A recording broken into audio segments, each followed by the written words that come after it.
우리 옆에 분에게 이렇게 인사할까요? 형제님을 위하여, 자매님을 위하여 예수님이 십자가를 지셨습니다. 네.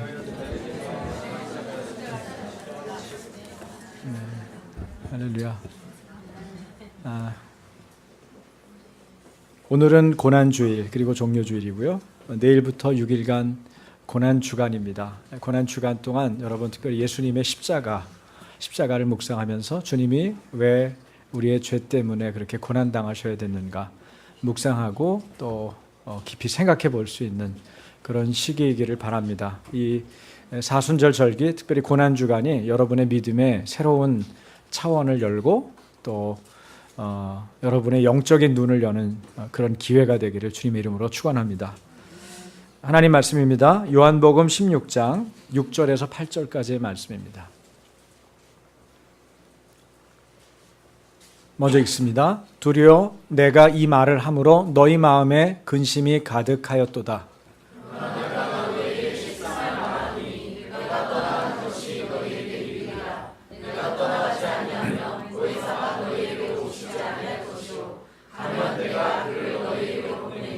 그가 와서 죄에 대하여 의에 대하여 심판에 대하여 세상을 책망하시리라. 아멘.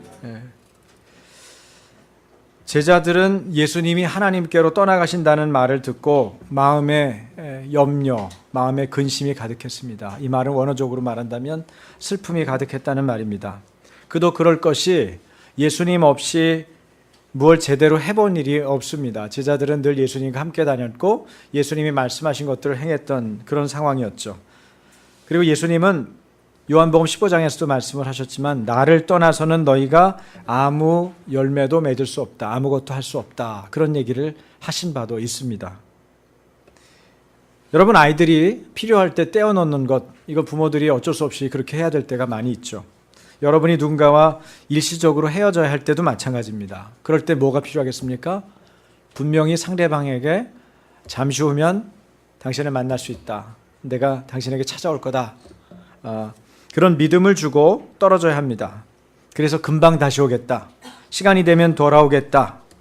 이렇게 말해주고 상대방이 불안하지 않도록 떨어지는 것에 대해서 걱정하지 않도록 그렇게 해야만 평안하게 그 시간을 보낼 수 있겠죠. 믿음을 말로 표현하고 행동으로 지켜서 상대방에게 내가 다시 올 것에 대한 믿음을 주어야만 떨어질 때, 떼어놓을 때 그것이 가능해질 것입니다. 기다려도 언제 올지 모르는 상황이 된다면 불안하죠. 신뢰를 깨는 것입니다. 그래서 약속 시간을 잘 지키는 것, 신뢰를 주는데 매우 중요한 요소입니다. 어떤 사람이 믿을 만한 사람입니까? 약속을 잘 지키는 사람입니다. 특별히 약속의 시간을 잘 지키는 사람, 믿을 만한 사람이죠. 늦어지면 어떻게 됩니까? 늦어지면 중간에 늦어진다는 얘기를 할 수 있는 방법을 통해서 해주는 것이 상대방의 신뢰를 더 깊이 간직할 수 있는 좋은 기회입니다. 부모 중에 여러분 중에 혹시 그런 분이 있더라도 양해하고 들으십시오. 이거 여러분에게 필요한 얘기이기 때문에 부모님들 중에서 아이들에게 이제 얘기를 합니다. 애가 이제 떨어지면 찡얼거리고 울기 때문에 어떻게 해요? 애가 다른데 정신을 팔고 한참 즐거워할 때 뒤로 살짝 빠져서 말도 안 하고 나갑니다. 그럼 애가 어떻게 될까요? 뒤를 돌아보고 어디 갔지? 그리고는 불안해가지고 그 다음부터는 웃지도 않고 즐거워하지도 않고 더 중요한 거는 부모에 대한 신뢰를 할 수가 없어요. 내가 눈만 돌리면 떨어질지 모른다. 그래서 어떻게 해요? 애가 바짝 붙어가지고 붙잡고 있는 거예요. 어떻게 해야 됩니까? 떨어져야 될 상황은 일단 떨어져야 될 상황이 되면 부모가 먼저 자신감을 가져야 돼요. 떨어져도 애는 안전하다. 애 놔도 애 충분히 잘 지낸다. 그 충분한 준비 시간을 갖춰줬고 그 아이에게 충분히 말을 해서 이게 이미 익혀놨으면 그 다음에는 자신감 있게 나가야 돼요. 대개는 아이가 못 떨어지는 게 아니고 누가 못 떨어지는 줄 아세요? 부모님이 못 떨어집니다. 그래서 제가 늘 하는 방법이 문간에 서서 그 문 닫고 계단에 올라가 계시라고. 한 1분 동안 애가 계속 연속해서 울면은 다시 들어오시라고. 그런데 애들은 대부분 30초도 안 돼서 울음 그쳐요. 왜 그럴까요? 이미 떠나간 차다 이거예요. 마음을 정리합니다. 내가 이제 있어야 될 곳은 여기다. 그렇게 마음을 정하면 애들이 딱 정리를 합니다. 물론 이제 아이들이 그날따라 컨디션이 안 좋거나 뭐 엄마하고 무슨 사이가 엄마 아빠하고 무슨 상황이 어려운 일이 있으면 엄마를 찾죠. 아빠를 찾습니다. 그러면은 저희가 이제 선생님들 통해서 부모님 오시라 그러죠. 그렇기 때문에 문제가 될 건 없어요. 중요한 건 뭐예요? 떨어져야 될 때, 떼어놓아야 할 때 상대방한테 신뢰감을 주는 거예요. 그리고 나 자신도 그것을 믿는 것입니다. 예수님이 제자들을 떼어놓을 때 어떻게 하셨는지 보세요. 신뢰감을 주셨어요. 어떻게? 잠시 후면 내가 온다. 여러분, 잠시 후면 온다는 얘기를 예수님이 굉장히 많이 얘기했어요. 제가 알기로는 한 7번? 여러분, 성경에 같은 얘기를 이렇게 많이 반복한 경우는 드물어요. 예수님이 내가 조금 후면 오겠다. 조금 후면 안 보이겠고 조금 후면 다시 올 것이다. 이런 얘기를 반복해서 하는 것. 왜 그럴까요? 신뢰감을 주기 위해서입니다. 그리고 예수님은 약속을 되게 잘 지키시죠. 정확하게 약속을 지키십니다. 그래서 일관성 있는 주님의 음성을 들으면서 이제 주님 떨어져도 조금 후에 떨어져 있어도 괜찮을 거야. 이런 믿음을 주시기를 원하죠. 마음의 안정감과 확신을 주기 원합니다. 그런데 그것 가지고는 안 되는 상황이 벌어진 거예요. 제자들에게. 예수님이 떠나간다는 게 심상치 않거든요. 예수님은 이상한 말씀을 하십니다. 내가 떠나감이 너희에게 좋다. 너희에게 유익이다. 그런 말씀을 하세요. 예수 떠나감이 유익한 까닭이 뭘까요? 그거는 예수님이 하늘로 가시면 보혜사를 보내주시겠다고 말씀하셨기 때문이에요. 보혜사는 원어적으로 볼 때는 천병이란 말이에요. 여러분, 군대 가면 맨 앞에 깃발을 드는 군인이 있죠. 한 명이 안 듭니다. 같이 나란히 서서 누가 들어요? 둘이 들어요. 함께 간다는 거예요. 천병이라는 거는 옆에 붙어서 나란히 그 일을 동행하고 함께 하겠다는 거예요. 그런데 예수님이 하늘로 오르시면 누굴 보내주겠다? 천병을 보내주겠다는 거예요. 누구예요? 보혜사 성령님이죠. 보혜사 성령님이 오시면 너하고 늘 함께 나란히 동행하고 함께 가는 그런 존재가 온다 이거예요. 그러면서 내가 떠나감이 너희에게 유익이다. 예수님은 그렇게 말씀하고 있는 거예요. 당신이 가시면 그분이 오신다는 거죠. 바톤 터치를 하는 거예요. 예수님은 사람의 몸을 입고 오셨기 때문에 많은 제한성이 있었습니다. 어떤 제한성이 있었을까요? 시간과 공간의 제한이 있죠. 만약에 예수님 여기 계셨다면 다른 교회는 안 계시겠죠. 그렇잖아요. 인간의 몸을 입고 오셨기 때문에. 그리고 예수님은 체력적인 한계도 있으셨어요. 그래서 피곤해 하셨어요. 배가 고프면 음식을 드셨어야만 했습니다. 목이 마르면 물을 마셨어야만 됐어요. 이런 유한적인 인간의 모습을 가지고 예수님이 오셨기 때문에 예수님은 돕고 싶어도 어떤 경우에는 당신이 계시지 않은 현장에서는 한계를 느끼고 유한성을 느낄 수밖에 없었어요. 그래서 예수님이 하늘로 오르시면 그런 유한적인 존재가 아니라 모든 것들을 가능하게 하시는 성령님, 보혜사 성령을 보내주시겠다고 약속하시는 것입니다. 그래서 예수 떠나감이 너희에게 유익이다. 예수님은 말씀하시는 거죠. 성령은 모든 진리 가운데로 우리를 인도하시는 분입니다.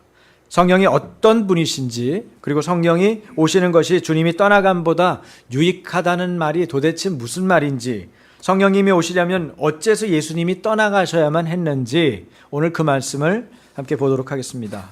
첫째, 예수님의 떠나감은 예수 그리스도의 십자가를 통해서 세상을 승리하는 길이기 때문입니다.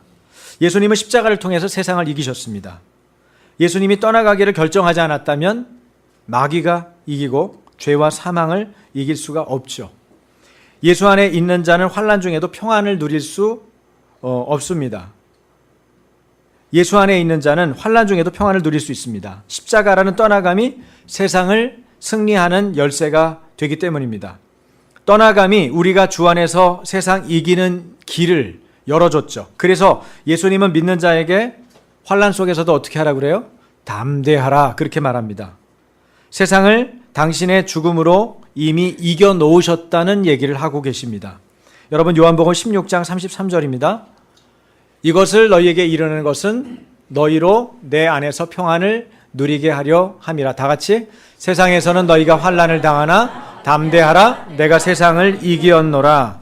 여러분, 재미있게도 이 담대하라는 헬라어의 말은 따르세오예요. 따르세오.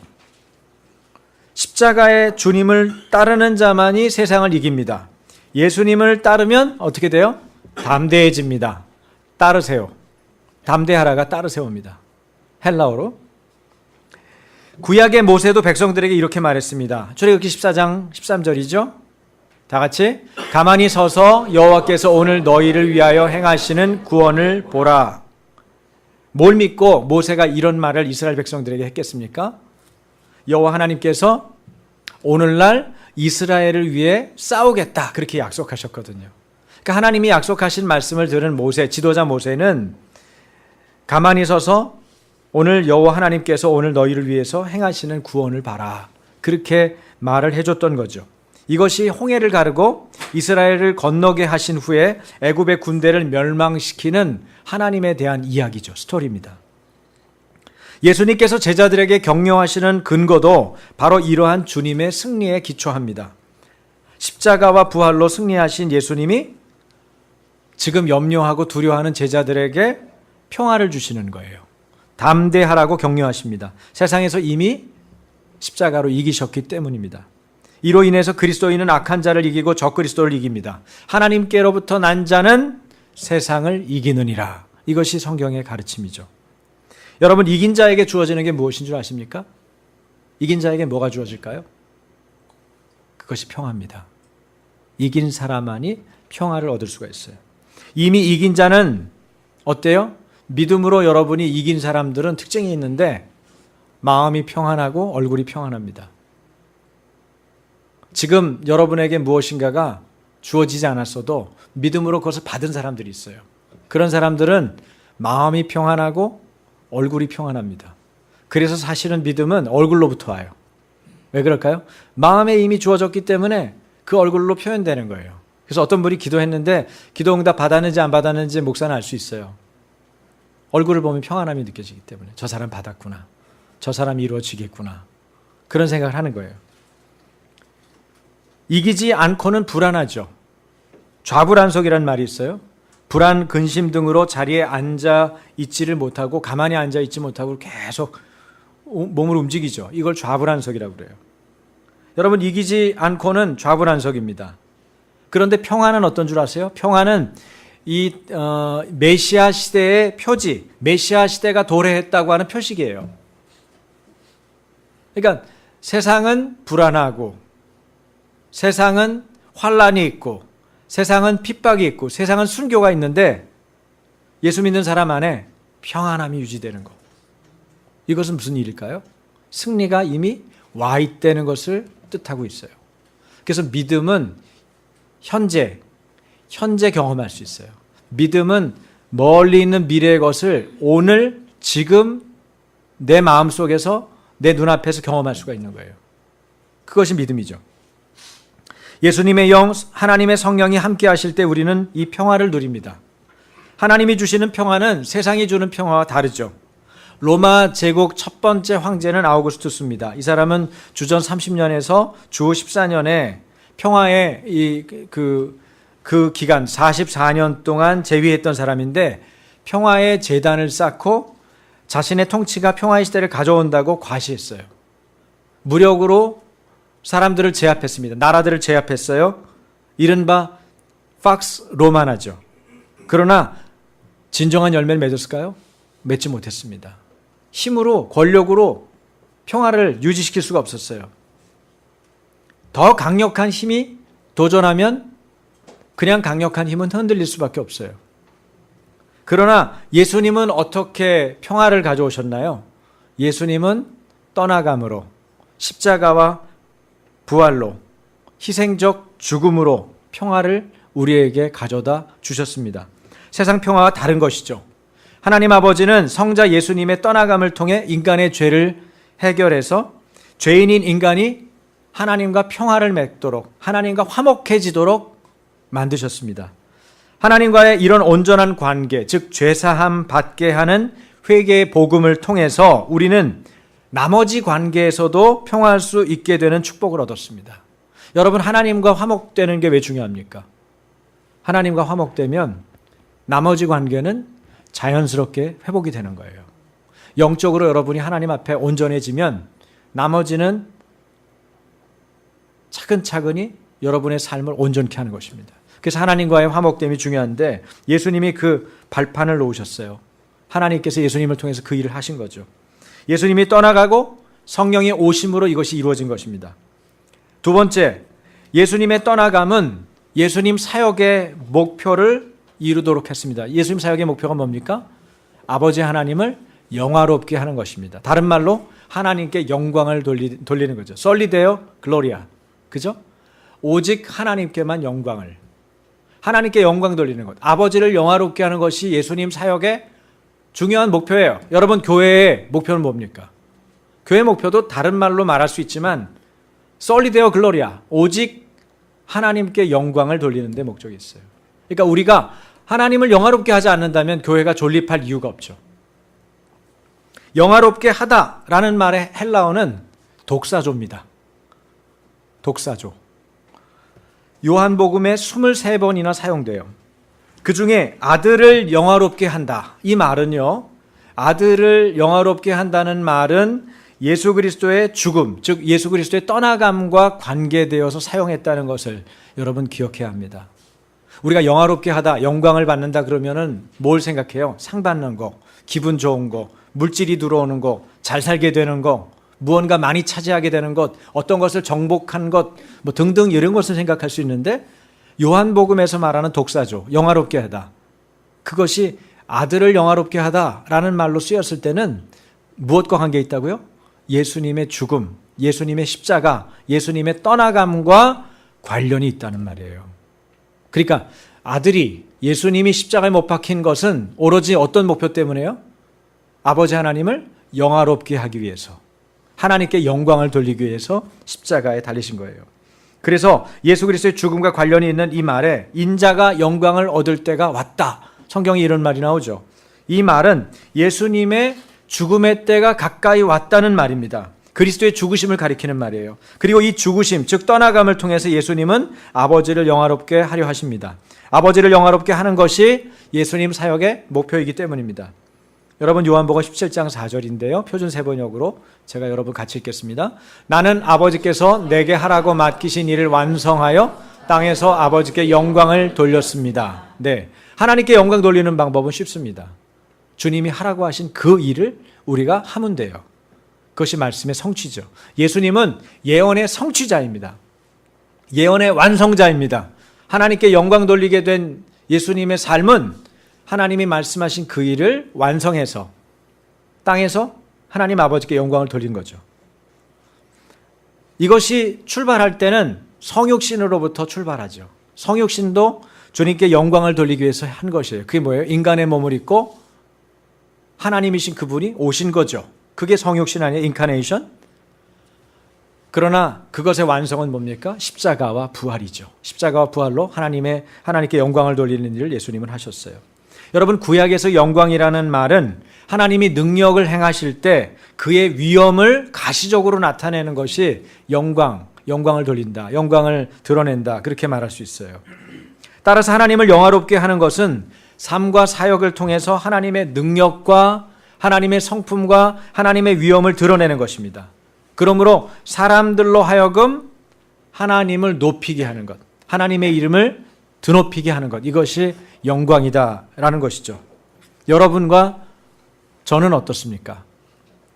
우리의 삶의 자치, 우리의 삶의 발자취는 하나님의 이름을 높이는 것입니까? 그렇다고 한다면 예수 그리스도의 제자로서 주님과 같은 방향을 가는 것이고 주님과 같은 목표를 갖고 있는 것입니다. 그렇지 않다면 제자의 길을 걷고 있지는 못하는 것이죠. 그런 의미에서 예수님의 구원 사역은 두 방향에서 진행됩니다. 여러분, 요한복음 16장 28절입니다. 다 같이, 나는 아버지에게서 떠나서 세상에 왔다. 나는 세상을 두고 아버지께로 간다. 이것이 예수님의 구원 사역 두 가지를 말하고 있어요. 예수님의 두 가지 구원 사역의 두 가지 방향은 뭡니까? 하나는 하나님을 떠나 세상으로 하나님을 떠나 세상에 오신 바로 예수님의 성육신을 말합니다. 하나님을 떠나서 세상에 오셨으니까 뭐겠어요? 이 성육신은 위로부터 아래의 방향이죠. 반대로 세상을 떠나서 하나님께로 돌아가시는 그런 구원 사역의 방향이 있어요. 그게 뭐예요? 십자가와 부활이죠. 이것은 아래로부터 위로 올라가는 방향이에요. 이 두 방향으로 결국은 예수님은 구원 사역을 하셨어요. 예수님의 기원은, 예수님은 어디에 기원을 두고 계세요? 하늘에 있죠. 예수님이 가시는 종착지는 어디입니까? 하늘입니다. 일찍이 예수님은 그리스도인이 하늘로부터 태어나야 한다고 말씀하셨어요. 요한복음 3장 3절과 5절인데 제가 읽어드릴게요. 사람이 거듭나지 아니하면 하나님 나라를 볼 수 없느니라. 사람이 물과 성령으로 나지 아니하면 하나님 나라에 들어갈 수 없느니라. 여러분, 이건 무슨 얘기일까요? 예수 믿는 우리가 예수님 안에서 새롭게 창조된 그리스도인의 인생은 그 출발점이 땅이 아니라 하늘이라는 것을 말해주고 있습니다. 믿는 자는 인생의 출발점이 하늘입니다. 예수님을 잘 믿으면 그래서 그 사람은 품위가 있고 규모가 있고 멋지고 아름다울 수밖에 없어요. 왜 그럴까요? 그 출처가, 그 시발점이, 그 종착지가 하늘이기 때문에 그렇습니다. 거듭난다. 이것은 바로 하늘로부터 나는 걸 말해요. 물과 성령으로 나는 것입니다. 그런 사람만이 하나님 나라에 들어갈 수 있어요. 하나님 나라의 입장권은 함부로 남발되지 않습니다. 기원과 종착지가 하늘에 있는 사람에게 속한 거예요. 잘 기억하십시오. 믿는 자는 땅에서 태어나는 것이 아닙니다. 어머니 모태로부터 출생하는 것이 아닙니다. 니고데모도 그 질문을 했다가 예수님에게 이런 설명을 듣죠. 너는 선생으로서, 이스라엘 선생으로서 그걸 모르냐? 여러분, 같은 모태에서 태어났는데 믿는 여러분과 믿지 않는 여러분의 형제가 왜 그렇게 다릅니까? 믿는 자가 예수님을 임금과 구주로 믿는 순간에 우리는 하늘로부터 출생하기 때문입니다. 이것이 거듭남이에요. 거듭난 사람만 하나님 나라에 들어갈 수가 있죠. 또한 그리스도인의 최종 목적지도 주님과 같은 어디겠어요? 하늘입니다. 하나님 아버지께서 계신 하늘이 그리스도인의 종착지입니다. 그렇기 때문에 우리는 우리 삶의 목적과 우리 삶의 출발이 하늘이라는 것을 기억하고 우리 자신들을 되새겨 봐야 돼요. 며칠 전에 천천히 평온하게라는 다큐 영화 시사회에 초대돼서 제가 그 영화를 본 일이 있습니다. 이분은 이 영화의 주인공 그 서서평 선교사님, 본명이 엘리자베스 요한나 쉐핑이라고 하는 분인데 이분은 한일 장신대학교, 저희 교단 같은 교단이에요. 한일 장신대학교 설립자이시죠. 물론 이분이 선교사로서 처음 이 일을 시작했을 때는 학교가 이일학교라고 이름을 붙이고 그냥 자기 침대에 있는 방에 배우지 못한 분들 불러다가 가르치고 성경 공부시키고 이런 것들로부터 시작된 거예요. 아주 자연스럽게 학교가 된 거지 학교를 만들어야겠다, 내가 이렇게 해서 건물을 지어야겠다 그런 의지를 갖고 시작하신 것 같지는 않아요. 그런데 이 엘리자베스 요한나 쉐핑, 이분은 성공보다도 섬김을 추구했던 작은 예수의 삶을 살다가 간 분입니다. 사진 올려주시겠어요? 얼굴도 예쁘시죠? 네. 이분은 독일 출신인데 독일에서 태어난 분이에요. 자신을 버리고 떠난 미혼모였던 어머니를 찾아서 독일에서 애 낳아놓고 엄마는 미국으로 갔거든요. 그래서 9살 때 엄마를 찾아서 홀로 미국으로 가요. 말도 안 되는 스토리죠. 그런데 누가 도와줬는지 어쨌든 그렇게 갔어요. 그래서 엄마를 만났어요. 드디어 엄마를 만났는데 자신이 카톨릭을 믿었으면 괜찮았을지 모르겠는데 카톨릭을 믿지 않고 이 쉐핑은 개신교를 믿습니다. 근데 엄마는 독실한 카톨릭 신자였어요. 그래서 엄마가 또 딸을 안 보겠다고 또 버립니다. 애를 태어났을 때 버리고 그 다음에 자기가 찾아왔는데, 그렇게 힘들게 찾아왔는데 나중에 개신교 신자가 됐다고 그래서 또 버려요. 그렇지만 이 쉐핑은, 엘리자베스 요한나 쉐핑은 간호 선교사로 1912년에 일찍이 조선에 대한 얘기를 우연히 듣다가 이 조선에 들어가게 됩니다. 그리고 여기서 간호사로 일하면서 간호원 훈련, 간호교과서 저술, 그리고 현재 대한간호협회의 전신인 조선간호부회, 여기를 창립하게 돼요. 그리고 10년간 회장을 지내는데 당시에 일제가 다스리고 있었기 때문에 일제가 방해를 했어요. 이 국제 간호 협의회에 가입하지 못하도록. 그런데 그것을 뚫고 또 역시 노력해서 국제 간호 협의회에 가입하게 하는, 그래서 한국 간호학계에 굳건한 반석을 놓으신 분이 이분입니다. 그번 두 번째 사진을 보여주세요. 그동안 나이가 좀 들었죠? 여러분 화면에 왼편에 있는 분이에요.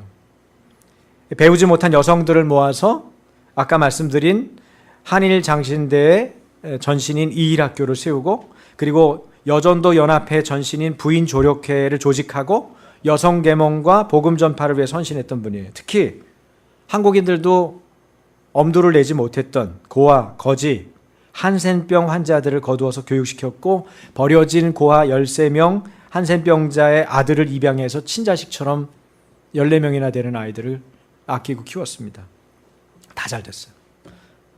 조선인처럼 살고자 보시는 바와 같이 무명 배옷과 고무신 차림에 보리밥과 된장국을 먹은 푸른 눈의 서서평.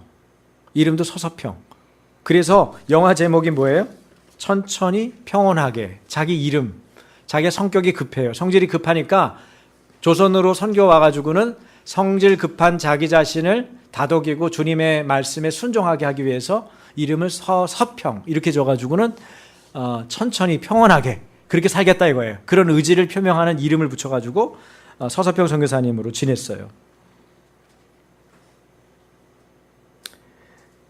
이렇게 살았던 이분이 나중에는 자기가 가지고 있었던 모든 것을 가난한 사람들에게 내주고 정작 자신은 영양실조로 삶을 마감했습니다.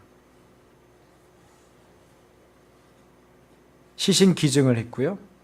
마지막까지 자신을 내어주고 그녀에게 남겨진 유산은 동전 7전, 강냉이 가루 2홉, 거린에게 주고 남은 담요 반 조각이 이분의 삶의 전부였습니다. 서서평 선교사님에게 특별히 주목되는 것은 서서평 선교사님이 숨을 거둘 때 천국에서 만납시다 이렇게 말씀하시고 오른손을 들어서 할렐루야를 외치고 주님 품에 안겼다는 거예요. 참으로 선교사님의 삶과 죽음은 하나님께 큰 영광을 돌리는 것이 아닐 수 없습니다. 솔리 데오 글로리아. 어떻게 죽을 때까지 이렇게 말하고 죽을 수 있을까? 여러분은 어떻게 죽으시겠어요? 여러분이 돌아가실 때 뭐라고 말하실 수 있을까요? 사람이 죽을 때 보면 그 사람이 과거에 어떻게 살았는지를 보여준대요. 예수님은 어떻게 돌아가셨죠? 예수님 뭐라고 그러시면서 돌아가셨어요? 십자가상에서 7마디 기억나세요? 그 중에 우리 끝에 2마디 생각나죠? 당신을 십자가에 못 박은 사람들을 보면서 저들의 죄를 저들이 알지 못합니다. 용서를 구하는 기도를 드렸죠. 그리고 주님께 자신의 영혼을 위탁했죠. 내 영혼을 아버지 손에 맡깁니다. 여러분, 우리는 어떻게 살고 어떻게 죽을까요? 그때까지도 하나님께 영광을 돌릴 수 있을까요? 예수님이 떠나간 것은 성령을 우리에게 주시기 위해서예요. 또 한 가지는 예수님은 그 떠나가심, 당신의 떠나심, 죽으심을 통해서 솔리 데오 글로리아, 하나님께만 영광을 돌리고 아버지를 영화롭게 하는 그 삶의 목표를 이루고 돌아가셨어요. 그리고 서서평 선교사님도 그렇게 오래 살지는 못하셨지만 그 살아 계시는 일대기 동안 하나님께 영광 돌리는 삶을 살았고 그의 죽음도 하나님께 영광 돌리는 죽음을 맞이했습니다. 여러분, 우리는 어떻게 살다 갈까요? 그리스도인이 세상에 머무는 이유는 땅에 대한 집착이나 미련 때문이 아닙니다. 하늘에 대한 사명 때문이에요. 이를 위해서 우리는 세상에 파송되었습니다. 여러분, 요한복음 20장입니다. 제가 21절 읽겠습니다. 예수께서 또 이르시되 너희에게 평강이 있을지어다. 아버지께서 나를 보내신 것 같이 나도 너희를 보내노라.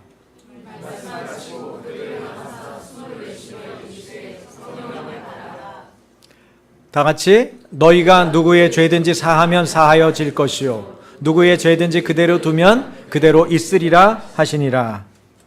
복음 증거에 대한, 복음 전파에 대한 위대함이 여기 있어요. 여러분, 우리가 복음을 전하면 복음을 듣는 사람이 죄사함을 받게 되는 회개에 이를 수도 있어요. 우리가 복음을 전하지 않으면 죄사함 받게 되는 회개에 이르지 못해서 그가 구원받지 못할 수 있죠. 복음 전파에 대한 강력한 도전을 23절에 하고 계세요. 아버지 하나님께서 아들 예수를 우리를 구원하시려고 이 땅에 하나님 그분이신 하나님의 아들 그분을 이 땅에 보내셨어요. 그리고 아들 예수님은 제자인 우리를 죄 용서함의 복음을 선포하도록, 죄사함 받게 하는 회개를 전파하도록, 잃어버린 주님의 양들을 구원하도록 다시 세상에 우리를 재파송하셨어요. 파송되는 제자들에게 주님은 말씀하십니다. 성령을 받으라. 성령을 받도록 하시기 위해서 예수님이 십자가에 달리시고 하늘로 떠나가신 거예요. 왜? 하늘에 가셔야만 성령님을 당신이 보내주실 수 있으니까. 이거는 다른 얘기입니다만은 성령이 어디로부터 왔느냐? 이것 때문에 동방교회와 서방교회가 갈린 거 아시죠? 여러분, 동방교회와 서방교회, 우리가 보통 로마 카톨릭 동방정교회 이렇게 얘기하는데 원래 기독교는 하나죠. 기독교는 원래 하나입니다. 그런데 왜 서방교회가 있고 동방교회가 있어요? 그 갈라진 원인이 성령이 어디로부터 출처가 어디로 되는 거냐? 아버지로부터 나왔다 이렇게 믿는 쪽은 동방정교회, 동방교회고, 아들로부터 나왔다 그렇게 믿는 쪽은 서방교회, 로마 카톨릭이에요. 우리는 뭘 어떻게 믿어야 돼요? 오늘 말씀을 보니까 아들과 아버지가 함께 보낸 거예요. 그래서 성령은 하나님의 영이라고도 하고 예수 그리스도, 그리스도의 영, 예수의 영이라고도 하는 거예요. 그렇죠? 그거 가지고 싸워서 갈라질 필요가 없었는데 갈라져가지고 너무 멀리 갔죠. 지금은요. 예배의 예전도 달라지고 여러 가지 교리들도 바뀌었어요. 여러분, 성령을 받는 것, 그것은 예수님이 하늘로 오르셔서 하나님으로부터 또 예수님으로부터 성령님이 보내줬기 때문에 이 일이 가능한 거예요. 주님은 늘 공동체로 일하십니다. 삼위일체 하나님의 존재 양식은 늘 공동체세요. 그래서 함께 일하시죠. 예수님이 떠나간다는 말에 제자들은 근심이 가득했습니다. 예수님은 떠나간다는 얘기만 하신 게 아니고 이렇게 했어요. 예수님 떠나가고 이런 일이 있을 거다. 세상에서 너희를 출교할 거다. 출교는 추방한다는 거예요. 사회 공동체에서 내쫓는다는 거예요. 예수 믿는다는 이유로 핍박하고 내보낸다는 거예요. 그 정도가 아니에요. 예수 믿으면 너희 죽일 거다. 순교에 대해서도 말씀하고 있어요. 추방과 순교를 얘기하시는데 예수님이 가시고 나면 너희들, 제자들, 너희들은 추방당하고 순교당할 거다. 그렇게 할 수 있다. 그런 얘기를 말씀합니다. 아니, 가뜩이나 예수님 떠나간다고 해서 불안한 제자들에게 말이죠. 이러한 핍박과 고통이 다가오는 시점에 예수님이 주시는 격려는 뭐였습니까? 성령을 보내겠다는 것입니다. 예수님이 떠나감이 가져오는 유익이죠. 예수님의 죽음은 그를 믿는 하나님의 자녀들이 죄 용서받고 하나 되는 새로운 이스라엘 공동체의 주춧돌이 되도록 하기 위해서 가시는 거예요. 성령님이 오셔서 하시는 사역이 뭡니까? 성령님이 오셔서 하는 사역을 오늘 본문 말씀의 마지막에 보여주고 있는데 그것은 세상을 책망하는 일입니다. 책망한다. 이 책망한다는 게 무슨 말일까요? 책망한다는 것은 법정에서 검사가 죄인의 죄를 낱낱이 그 잘못을, 실수를, 거짓을 다 드러내서 부끄럽게 하는 것이 책망하는 거예요. 근데 성령님이 오시면 세상을 그렇게 만든다는 거예요. 세상이 뭐가 잘못됐는지 그것을 잘못된 것들을 낱낱이 드러내서 부끄럽게 만든다는 거예요. 여러분, 예수님을 믿고 성령님이 내 안에 오시면 내 안에 있는 더러운 것들, 의롭지 못했던 것들 낱낱이 드러내서 그 잘못을 다 드러내시는 거예요. 그래서 성령님이 오시는 것이 어떤 면에서는 고통스럽죠.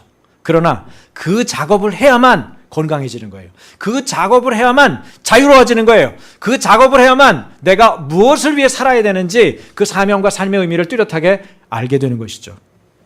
요한복음에서 죄는, 성령님이 오셔서 세상을 책망한다고 그럴 때 뭐에 대해서 책망한다고 그래요? 죄에 대하여 책망하고 의에 대하여 책망하고 심판에 대하여 책망한다고 그랬어요.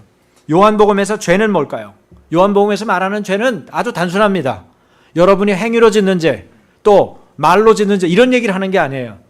예수님이 말하는 이 죄, 여기 요한복음의 죄는요, 하나님의 아들, 하나님이 보내신 그 아들을 받아들이지 않고 믿고 영접하지 않은 것, 불신한 것, 그것이 죄예요. 세상 모든 윤리적 죄는 예수님을 믿지 않는 불신에서 기인합니다. 여러분 다 따져보세요. 교회 다니는 사람들조차도 왜 그 죄를 짓습니까? 왜 그 남의 돈을 떼어먹습니까? 왜 거짓말을 합니까? 왜 그 권력을 차지하려고 다른 사람들을 부당하게 밀어냅니까? 이유가 뭐예요? 예수님을 믿지 않기 때문에 일어나는 죄입니다. 그것이 가장 죄의 기초적이고 기원적인 거예요. 세상 모든 윤리적인 죄는 예수님을 믿지 않는 불신에서 기인하죠. 보혜사 성령님이 오시면 하나님 앞에서 하나님이 보내주신 예수님을 믿지 않는 불신으로 말미암아 짓는 죄의 모습을 다 밝히 드러내서 낱낱이 그것을 드러내서 거짓 없이 드러내서 세상을 책망한다는 거예요. 죄에 대해서. 또 보혜사 성령은 의에 대하여 세상을 책망하십니다. 의에 대해서 책망한다는 건 뭘까요? 예수님이 죽임당하셨다가 다시 살아나심으로 세상의 의가 잘못되었다는 것을 밝히 드러내서 낱낱이 책망하신다는 거예요. 여러분, 예수님이 죽으신 것은 사람들의 의, 세상의 의 때문에 죽은 것입니다. 예수님을 십자가에 처형한 것은 정당한 것이 아니에요. 절차도 잘못됐고 그리고 내용도 잘못됐어요. 자기들이 낱낱이 그걸 따져도 그래요. 그러나 이것은 하나님과 예수님을 알지 못해서 저지른 세상의 불의입니다. 하나님과 예수님을 알지 못하면 우리가 의로운 것인 양 세상의 의의를 가지고 있는 우리 자신이 스스로는 의롭다고 착각할 수 있어요. 그러나 하나님을 알지 못하고 예수님을 알지 못해서 세상의 불의 가운데 사는 것입니다. 그런데 마침내 보혜사 성령님이 오시면 세상의 심판을 책망하죠. 왜냐하면 세상의 심판이 잘못되었기 때문입니다. 십자가는 예수님이 심판당하고 하나님이 실패한 것처럼 보였지만 성령님이 오셔서 드러내시는 심판에 대한 세상의 책망은 세상의 임금 마귀를 심판하는 것으로 결론짓죠. 요한복음 12장 31절이 이것을 증거합니다. 같이 볼까요? 지금은 이 세상에 심판받을 때이다. 이제는 이 세상의 통치자가 쫓겨날 것이다. 이 세상의 통치자, 임금이 누구예요? 마귀, 사탄 말하는 거예요. 사단 마귀가 예수님이 십자가에 죽으심으로 쫓겨났다는 거예요. 할렐루야! 예수님이 십자가에서 이루신 일이에요. 그런데 세상의 임금 마귀의 심판으로 그치지 않아요. 그 다음에 연결된 게 있어요. 그들을 쫓고 그들을 믿었던 불신자들이죠. 불신자들의 심판으로 연결되죠. 요한복음 3장 18절이죠. 다 같이 아들을 믿는 사람은 심판을 받지 않는다. 그러나 믿지 않는 사람은 이미 심판을 받았다. 그것은 하나님의 독생자의 이름을 믿지 않았기 때문이다. 여러분, 하나님의 아들을 믿지 않는 사람은 이미 심판을 받은 사람입니다. 자신이 어두움 가운데 거해도 그것이 왜 불편한지 무엇이 문제인지도 느끼지도 못해요. 그러다가 지옥으로 가는 거예요. 심판은 이미 받은 거예요. 예수님을 알지 못하고 그 관계 안에서 누리는 풍성함과 풍족함을 누리지 못해요. 하나님이 예수님을 통해서 주시는 만 가지 복을 깨닫지 못하고 알지 못해요. 예수님을 통해서 주시는 권세와 자격 이런 부분들을 전혀 알지 못해요. 그렇기 때문에 예수를 믿는 것이 그렇게 중요한 거예요. 예수님을 잘 믿고 그것을 유지하도록 예수님은 하나님께 떠나가셨어요. 그것이 십자가죠. 그리고 떠나가신 것을 통해서 우리에게 뭘 주셨어요? 성령을 우리에게 주셨어요. 사랑하는 여러분, 예수님의 십자가는 우리에게 영원한 생명을 가져왔습니다. 주님이 고난당하고 떠나가심으로 우리는 큰 유익을 얻었습니다. 성령님이 오셨기 때문입니다. 이것은 세상에 대한 완전한 승리의 선포입니다. 이것은 하나님께 지속적으로 영광을 돌리는 삶의 원천이 됩니다. 이것은 세상에 대한 책망이기도 합니다. 성령님은 우리를 모든 진리 가운데 인도하십니다. 예수님이 누구신지 알기를 원하십니까? 그럼 성령님을 받아들이십시오. 성령님이 예수님이 누군지를 밝히 알게 하실 것입니다. 여러분이 죄를 싫어하고 미워하고 죄와 타협하지 않고 죄의 노예로 살지 않겠습니까? 그러면 성령님을 받아들이십시오. 성령님이 죄를 짓지 않도록 여러분을 죄를 이길 수 있는 힘을 주시고 능력을 주십니다. 선한 일을 행할 수 있는 능력을 주세요. 봉사할 힘을 주시는 거예요. 예수님께로 우리를 이끄시는 것입니다. 성령님을 통하여 우리는 죄를 이기고 세상을 이기는 그리스도인의 삶을 살게 되는 것입니다. 예수님의 떠나감의 유익은 바로 이런 것입니다. 그렇기 때문에 성령이 오시기까지 예수님과 아들을 내어주신 하나님의 사랑과 고통이 또한 있었음을 기억해야 합니다.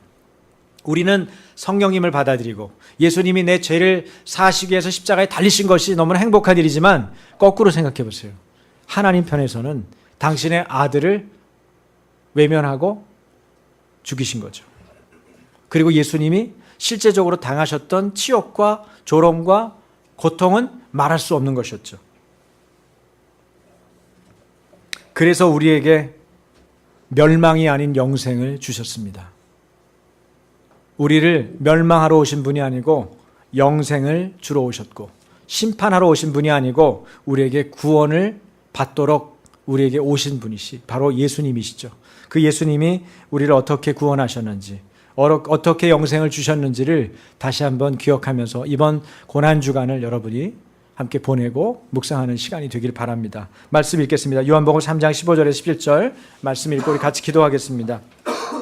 다 같이 읽겠습니다. 이는 그를 믿는 자마다 영생을 얻게 하려 하심이니라. 하나님이 세상을 이처럼 사랑하사 독생자를 주셨으니 이는 그를 믿는 자마다 멸망하지 않고 영생을 얻게 하려 하심이라. 하나님이 그 아들을 세상에 보내신 것은 세상을 심판하려 하심이 아니요 그로 말미암아 세상이 구원을 받게 하려 하심이라. 우리 같이 기도하겠습니다.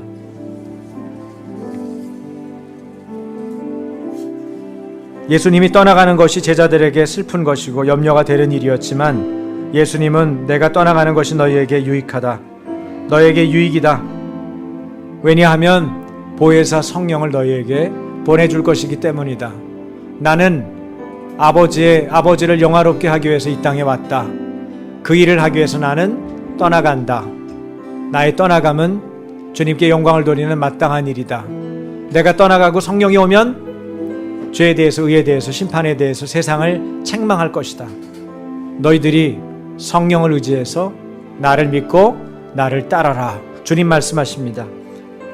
우리 주님께서 우리 가운데 행하신 일들을 감사하십시다. 어떤 일을 행하셨는지 다시 한번 기억하면서 구체적으로 감사드리십시다. 그리고 그 주님을 내 삶에 초청하고 내가 그 주님을 의지해서 날마다 주님이 원하시는 하나님께 영광 돌리는 삶, 영원한 생명의 삶을 살겠다고 말씀드리십시다. 우리 같이 기도하겠습니다. 하나님 아버지, 주님께서 우리에게 오셨습니다. 성육신은 바로 주님의 놀라운 사랑이고 축복입니다.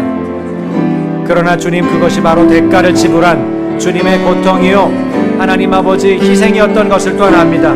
아버지 하나님, 우리가 주님을 의지하여 오늘도 주님을 구합니다. 주님이 떠나감으로 성령님이 오셨습니다. 내가 떠나가지 않으면 성령을 보낼 수 없지만 내가 떠나가면 보혜사 성령을 너희에게 보내겠다. 하나님 말씀해 주셔서 감사합니다. 이제 성령님이 우리에게 오셨으니 이제는 우리 홀로 둔 것이 아닙니다. 우리와 함께하는 천병을 둔 것입니다. 그것과 함께함으로, 동행함으로 내가 믿음의 공동체, 하나님 이스라엘 공동체로 살겠습니다. 새로운 창조물로 살겠습니다. 나를 모든 진리 가운데로 인도하여 주옵소서. 아버지, 내 삶과 사역 가운데 주님의 능력과 성품과 위엄을 드러내는 하나님의 사람이 되겠습니다. 예수님 안에서 새롭게 창조된 그리스도인의 인생, 하나님 그 출발점이 하늘인 것을 놓치지 않고 살아갈 것입니다. 아버지, 살아가는 지체들 가운데 아직 성령님을 맞아들이지 않고 예수 그리스도께서 나를 위하여 십자가에 못 박혀 달리신 것을 믿지 못한 이들이 있습니까? 아버지, 불신은 심판을 자초합니다. 우리가 천국에서 만나고 삶과 죽음의 모든 자리 안에서 하나님께 영광을 돌리기 원합니다.